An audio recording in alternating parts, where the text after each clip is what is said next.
What is it that gives your life a sense of meaning and purpose? Because once you find that, it puts you in your power place. See, if you know what your life work is, I encourage you to start working on it. If you can't do it all at one time, do just a little bit of it. And if you don't know what it is that you showed up to do, if you don't know why you're here, I encourage you to find out what your purpose is here. What is the meaning of your life? What will be different? Have you ever asked yourself that question? I've done that. I remember coming from a friend of mine's funeral, and I was reflecting on how much time I had left. And I went for a walk in a park thinking about this guy whose life was so promising. And I mean, he wasn't an old guy. He was quite young, in fact. And I thought about all of the things that he said he was going to do, and he never got a chance to do those things. And I started thinking about my own life and how much time I had left to do the things that I would like to do. And at that time, I wasn't sure what my life purpose was, what my life's work was. I wasn't sure about it at that time. And I thought about it quite a lot. I had some idea, but I wasn't convinced, and I don't think I felt worthy. I didn't believe that it could be me to do this kind of work that I'm doing right now. And I say to you that if you begin to take a conscious effort to find out what it is that you're supposed to do, I say that it can literally save your life. I said that it can literally save your life. 85% of the American public, according to recent studies, are going to jobs that they hate, working on jobs that do not challenge them. They get sick thinking about going. Because, see, when you go to a job and you already know how far you can go, you can already see that proverbial glass ceiling. See, when you're going someplace and you already know how much you're going to make, you already know how far you can go, you're in a dead-end position. It erodes your self-esteem. It lowers your sense of yourself. It creates an inner turmoil. It creates an emptiness in you. So I say that your life is worth finding what it is that you're supposed to do. And I'm not saying quit your job. I'm saying find it and do just a little bit of it. Just start working at it just a little bit, but do find out what your work is and hold on to it, and don't let your dream go. Don't let it go. See, and here's something else I want you to begin to look at. Why is it that most people don't pursue their dreams or don't do better than what they're doing if they're capable of doing it? I think that many of us don't go the next step because we don't know what to do yet. And I say that the reason that we don't even explore the possibility of what to do is because subconsciously we don't believe that it can happen for us, and we don't believe that we deserve it. So here's what I'm suggesting. How much time do you spend working on you? How much time do you spend every day working on your dream? In the last 90 days, how many books have you read? In the last year, what new skill or knowledge have you acquired? What kind of investment have you made in you? So I'm saying that as you begin to look at where you want to go, if you want to make it today, and things are changing so fast you have to literally run to stand still, I'm saying that you've got to make some conscious effort to begin to work to develop you. Here's something else. Most people are not living their dreams because of fear, ladies and gentlemen. Fear, limited vision, and lack of self-esteem is what keep most people doing things they don't want to do.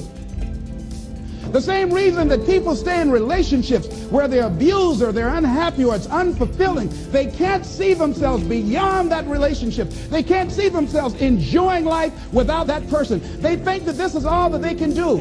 The same reason that people get stuck at a certain level in life, they can't see things being better for them. And they think that this is it and this is all they deserve. This is all they've ever seen. It's been passed on to them. And they think that this is it for them. Oh no. I was looking what Dr. Blanton Smiley Blanton, who is a colleague of Dr. Norman Vincent Peale, what he said about fear. He said, fear is the most subtle and destructive of all human diseases. Ladies and gentlemen, fear kills dreams. Fear kills hope. Fear put people in the hospital. Fear can aid you. Fear, ladies and gentlemen, can hold you back from doing something that you know within yourself that you're capable of doing, but it will paralyze you. And it seemed like you're in a hypnotic spell. And I ask you a question, what is the benefit? What's the benefit of allowing fear to hold you back? What's the benefit of giving up on yourself, of not stepping out on life and taking life on? What is the benefit for you? What's the plus in that? It's one of the things I had to ask myself. So I didn't want to make any mistakes. I wanted everybody to like me. I wanted to be perfect the first time I did something. It's not going to happen. You're going to make some mistakes. You're going to hurt some folks' feelings. You're going to create some enemies whenever you decide that you want to begin to take life on. You've got to ask yourself, how long am I going to allow this to hold me back? I like what Zig Ziglar says. He said, fear is false evidence appearing real. That is an illusion that we create in our mind. It is a state of mind that can be changed. So let's look at how we can begin to take some steps to restructure that fear, to begin to expand our visions of ourselves, to begin to increase our self-esteem. Webster said that self-esteem means confidence and satisfaction in oneself.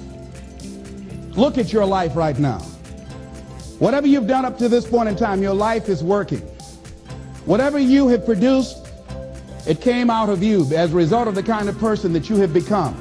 It's a result of your choices. It's a result of your consciousness.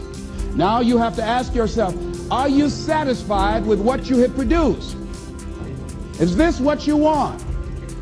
Would you like for things to be better than this? Do you believe that you deserve better than this? Or are you content? This is it. You don't have to do anything else. That you've already resigned yourself in life and say, well, I'm happy.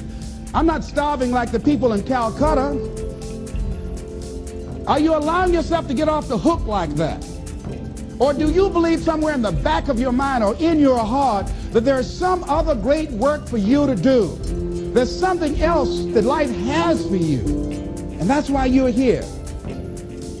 How do we handle this fear factor? How do we increase our self-esteem? You have to begin to fortify yourself. How do we do that?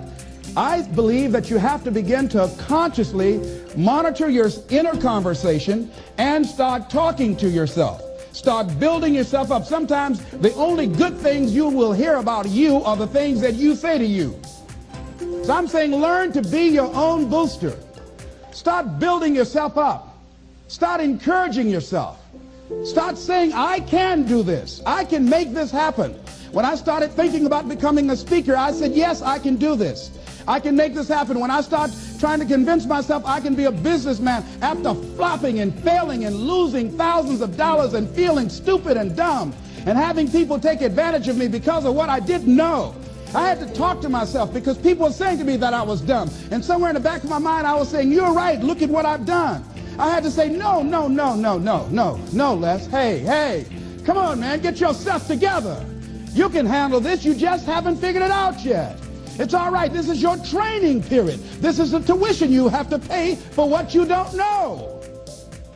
You can do this. Other people have done it. It doesn't take an Einstein.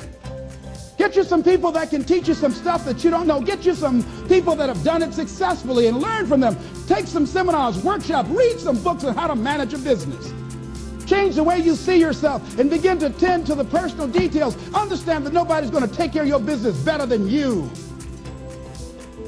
And when I start changing that kind of mindset of beating myself up because of my mistakes and start looking at the possibility of my doing better, of my making the adjustment that would enable me to do what I want to do successfully, things begin to change.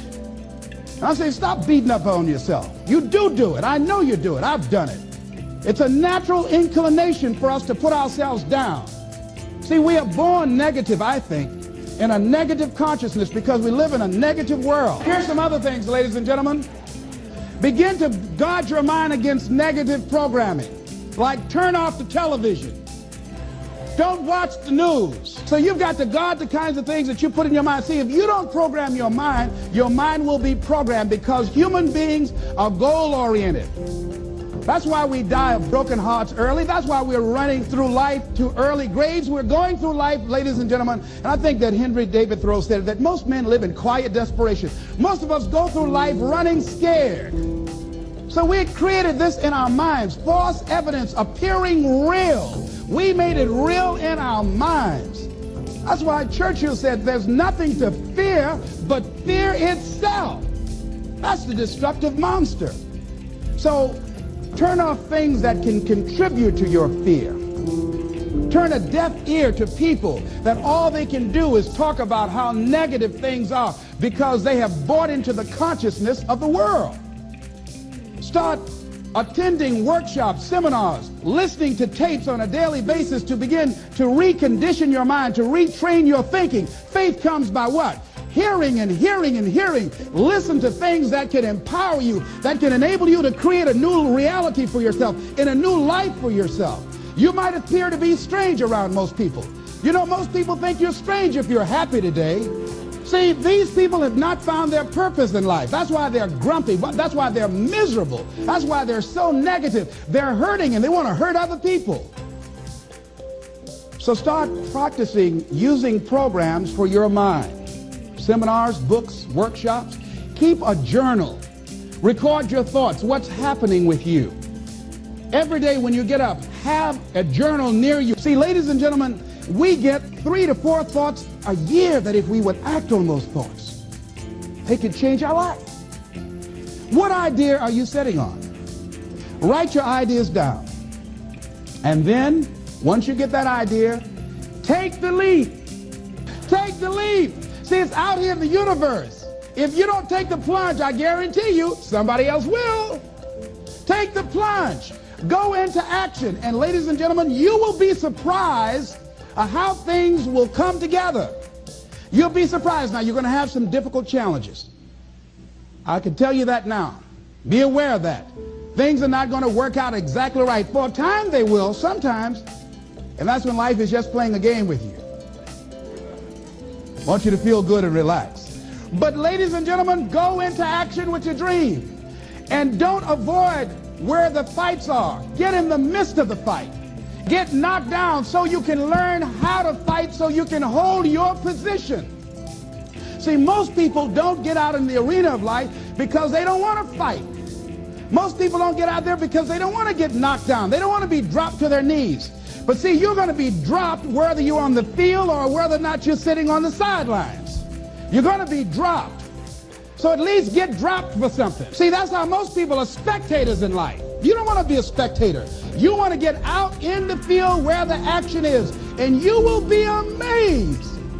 After the struggle, there will be a calm period, and things will begin to click for you.